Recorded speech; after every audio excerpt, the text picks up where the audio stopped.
অনেকে মুজাহাদার খাতিরে আতর লাগায় না। কেন লাগায় না? আতর কিনতে পয়সা লাগে। কি লাগে? অথচ আতর লাগানো কত বড় সুন্নাত। যতক্ষণ আতরের গ্রাম থাকবে, মানুষ পাবে, আপনার সওয়াব লেখা উর্জিত হবে। কারণ আমাদের দেশে অনেক খ্রিস্টান আতর লাগায় না, গোসলও করে না, আতরও লাগায় না, আছে না? আরে ভাই, আতর লাগানো তো অনেক বড় সুন্নত, সুন্নত না? কিন্তু সমস্যা হচ্ছে আতরের দাম সবচেয়ে বেশি, কারণ সুন্নত তো সবসময় সবচেয়ে উপরে থাকে। আপনি একটা সেন্টার কত দিয়ে কিনবেন? বিদেশি সেন্ট, ফ্রান্সের তৈরি, এক বোতল 20,000, 30,000, 40,000, 70,000, 80,000। বলেন, এর উপরে তো আর 10 ml টা পাবেন না। আতরের দাম কত জানেন? আমি একবার হজের সময় মদিনা মুনাওয়ারাতে মসজিদ নববী সাল্লাল্লাহু আলাইহি ওয়াসাল্লামের বাইরে আতরের দোকানে ঢুকলাম। আমার কৌতূহল জাগলো, আমি সেলসম্যানকে বললাম, সবচেয়ে দামি আতরটা দেখেন। এতটুকু একটা বোতল বের করছে, এতটুকু, এই যে এতটুকু, এতটুকু। আমি বললাম দাম কত? বলে 12,000 রিয়াল। বাংলাদেশের 2.5 লক্ষ টাকার উপরে এতটুকু এক বোতল আছে। গত বছর আমার প্রোগ্রাম ছিল আরব আমিরাতে। আপনারা জানেন আল হারামাইন পারফিউম কোম্পানিটা আরব আমিরাত। তা আমি গিয়েছি শুনে মাহতাব সাহেব তার সিও কে ফোন করছে যে আমার, উনি ছিল সিঙ্গাপুর, যে আমার পারফিউম ফ্যাক্টরিতে আব্বাসী সাহেবকে একটু আনবো, উনি নসিহত করবে, দোয়া করবে। প্রচুর শ্রমিক, 300-400 শ্রমিক। আমি গেলাম, ঘুরে ঘুরে দেখলাম। আমাকে নিয়ে গেল ডিসপ্লেতে, আর ডিসপ্লেতে আতর দেখাতে দেখাতে একটা বোতল বের করছে এত বড়, বুঝলেন? আমি বললাম দাম কত? বলে 8 লক্ষ টাকা। তাই ভাবছি একটু গ্রাম নিয়ে নিই। এটা আমিররা লাগায়, তার মানে হচ্ছে আতর লাগানো সুন্নত, এটার দাম সবসময় থাকবে কি? সুবহান। আপনারা তো বাংলাদেশে ভালো আতর পান না। এই রোজার দিন বাইতুল মুকাররমের সামনে দেখবেন এত বড় বোতল, লেখা জান্নাতুল ফেরদৌস, দাম কত? 15 টাকা। ওখানে তো 15 টাকা সরিষার খাঁটি তেলও নাই। তাহলে মুজাহাদা হচ্ছে সুন্নত তরিকায় চলা, ঠিক না ভাইরা? আরেকটা দৃষ্টান্ত দেখেন। আপনারা দাবি দাওয়া নিয়ে সড়কে নামছেন, মনে করেন, তো পুলিশ এসে বাধা দিবে। পুলিশের প্রথম প্রটেস্ট হচ্ছে শিথিল পন্থায়, ব্যারিকেড দিবে। ব্যারিকেড দিয়ে বলবে ভাইরা যত লাফালাফি ব্যারিকেডের ওই পারে থাকে, এটা শিথিল পন্থা। দেখা গেল জনগণ ব্যারিকেড ভেঙে ফেলছে, পুলিশ যখন লাঠি চার্জ করবে, এটা মধ্যপন্থা। দেখা গেল সমানে সমান, জনগণ ইট পাটকেল তুলে নিছে, পুলিশ তখন চলে যাবে চরম পন্থায়, বুলেট নিক্ষেপ করবে। আছে না নাই? শুধু ইসলামের স্বার্থ রক্ষায় জিহাদের কথা বললেই চরম পন্থা বলো?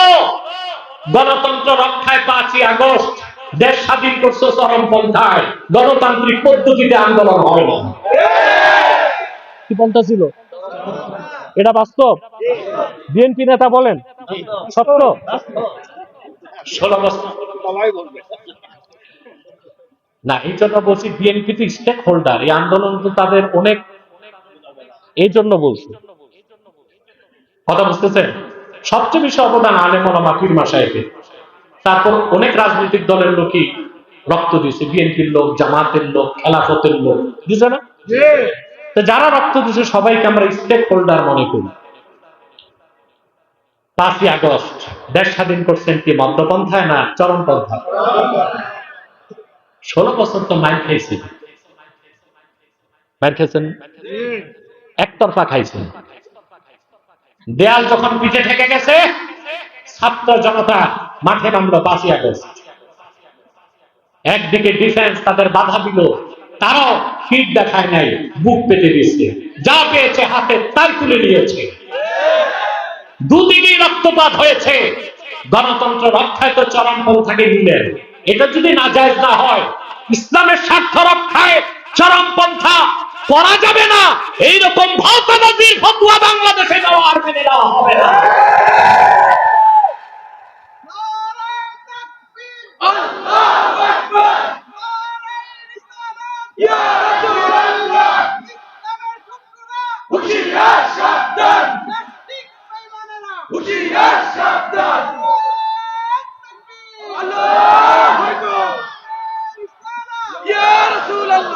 সাল্লাল্লাহু আলাইহি ওয়াসাল্লাম। মুজাহাদা বুঝতেছেন? কথা বলেন। আবার মনে করায় দিই, নাসরুদ্দিন ওয়া রাদ্দু আলাল মুফতিদিন ওয়া কামউজ জালিমিন। মুজাহাদার একটা স্তর আলোচনা করলাম, এবার দ্বিতীয় স্তর। মুজাহাদার দ্বিতীয় স্তর হচ্ছে নফসের সাথে লড়াই। নফসের সাথে প্রত্যেকটা হারাম কাজ করতে নফস চায়। আল্লাহ তার হাবিব সাল্লাল্লাহু আলাইহি ওয়াসাল্লাম যা কিছু নিষেধ করেছেন, চুরি করা, ডাকাতি করা, জেনা করা, গীবত করা, শিকায়ত করা, পরের হক মেরে খাওয়া, ঘুষ খাওয়া, মানুষ হত্যা করা, এই সবকিছু হারাম। প্রত্যেকটা হারাম কাজ চিত্তাকর্ষক, সেটা করতে মন চায়।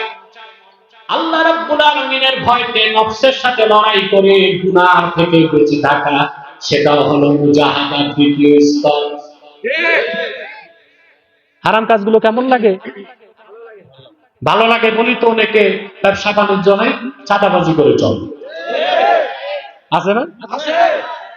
এই যে চাঁদাবাজ যারা, ওদের কিন্তু ব্যবসা নাই, চাকরি নাই, টেম্পো স্ট্যান্ড, রিক্সা স্ট্যান্ড, বালুরঘাট, ট্রাক, এগুলো থেকে মেরে কেটে খাবাদাবি করে সংসার চলতেছে, মজা লাগে। জেনা যারা করে নফস সেটা চায়, চুরি যারা করে নফস সেটা চায়। মুমিন আল্লাহর ভয়তে নফসের সাথে লড়াই করে টিকে থাকবে, এটা মুজাহাদার দ্বিতীয় স্তর। বলে আল্লাহ রাব্বুল আলামিন বলেন, ফাআম্মা মান খাফা মাকামা রাব্বিহি ওয়া নাহান নাফসা আনিল হাওয়া ফাইন্নাল জান্নাতা হিয়াল মাওয়া। আল্লাহ রাব্বুল আলামিন বলেন, আর যে ব্যক্তি কাল হাসর ময়দানে মহান আল্লাহর সামনে দাঁড়াবার ভয় অন্তরে পোষণ করলো, আর তার নফস যা চাইলো আল্লাহর ভয়ে তা থেকে সে নিজকে নিবৃত রাখলো, এই মুজাহাদার কারণে সেই ব্যক্তির চূড়ান্ত গন্তব্য হবে আখিরাতে আল্লাহর জান্নাত। এটা মুজাহাদা। এটা কি? নফসের সাথে লড়াই। কিসের সাথে? এবার মুজাহাদার চূড়ান্ত স্তর বলবো। কোন 1 ঘন্টা চা বললাম, সব ভুলে গেলে আমার দুঃখ নাই। এখন যেটা বলবো মুজাহাদার চূড়ান্ত সংজ্ঞা, এরপরে কোনো সংজ্ঞা, এটা লিখতে হবে খাতায় কলমে না, মনের পাতায়। বলবো?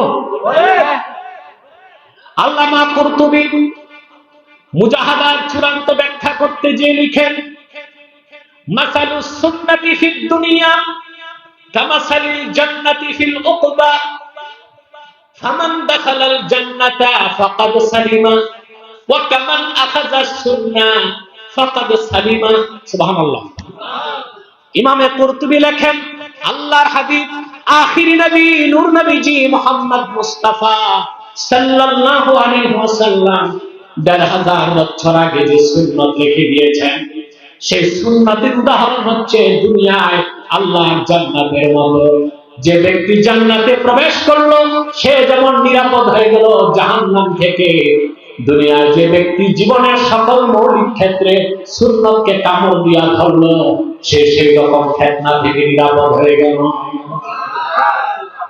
তার মানে মুজাহাদার চূড়ান্ত ব্যাখ্যা হচ্ছে সুন্নত তরিকায় চলা।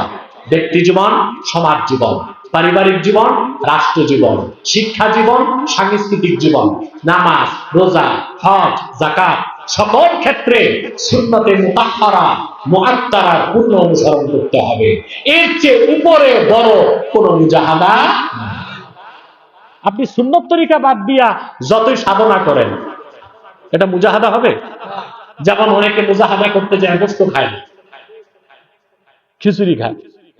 কি খায়? এটা কি সুন্নত মোতাবেক আমল না সুন্নতের খেলা? মাঝে মধ্যে গোশত খাওয়া সুন্নত, তবে প্রতিদিন খাওয়া বিদআত। মাঝে মধ্যে খাওয়া, প্রতিদিন খাওয়া।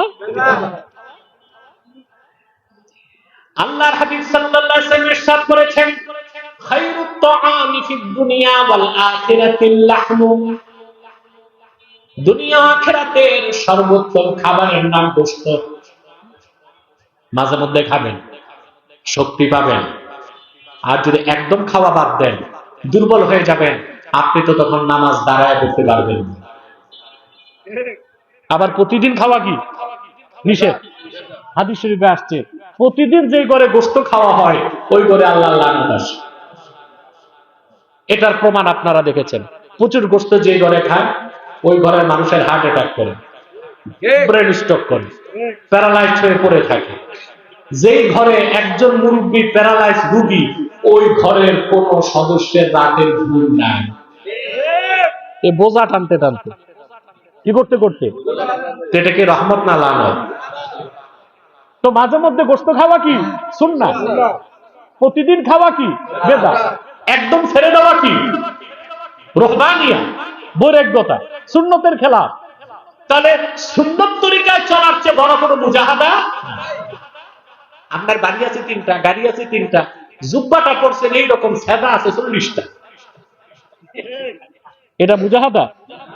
টুপিতে 3টা ছিদ্র, প্লাস্টিকের স্যান্ডেল 7 বার জ্বালাই দিছে, বাড়ি গাড়ি নারী, ওই বেলায় মুজাহাদা নাই, ওগুলো ঠিক আছে।